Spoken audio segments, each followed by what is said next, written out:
Now or later? Ubu cyangwa nyuma? Chris, where are you going? Chris, ugiye he? I'm going to the store. I need to buy something. Ngiye ku iduka, nkeneye kugira icyo nigurira.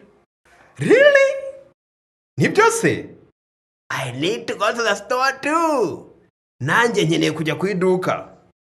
Would you like to come with me? Uragira ngo tujyane? Yes, let's go together. Yego, reka tujyane. Would you like to go now or later? Urashaka tugende ubu nonaha cyangwa nyuma? Now. What?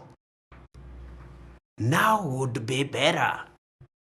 Ubu nibyo byaba ari byiza. Okay, let's go. Sawa, tugende. Should we walk? Tukwiye kugenda n'amaguru koko? Oh, let's drive. It's too far.